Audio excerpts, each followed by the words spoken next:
आलसी गधे की कहानी। एक गांव में नमक का व्यापारी रहता था। उसके पास एक गधा था।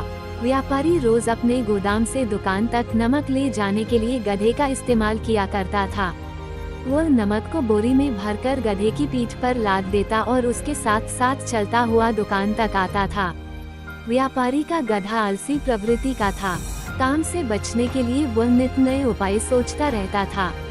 गोदाम से दुकान तक के रास्ते में एक नदी पड़ती थी, जिस पर एक छोटा पुल बना हुआ है।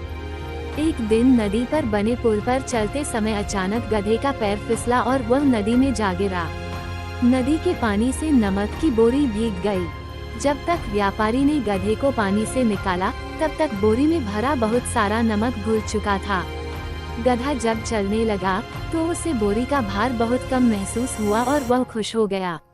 उसने सोचा कि अपने ऊपर लदा बोझ हल्का करने का ये बहुत बढ़िया तरीका है।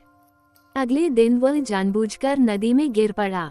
नमक पानी में घुल जाने से बोरी का वजन फिर कम हो गया। उसके बाद से वह हर रोज ऐसा ही करने लगा।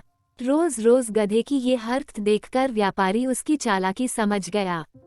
उसने गधे को सबक सिखाने का फैसला कर लिया और अगले दिन बोरी में नमक के स्थान पर रुई भरकर गधे की पीठ पर लाद दिया।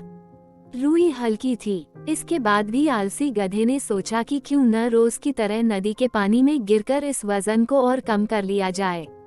इसलिए वह जानबूझकर नदी में गिर पड़ा। लेकिन इस बार बोरी में नमक नहीं बल्कि रुई थी।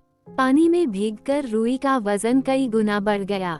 गधा जब उठकर चलने को हुआ, तो इतने भारी बोझ से उसका बुरा हाल हो गया। उस दिन के बाद से उसने कभी आलस न करने का निर्णय किया।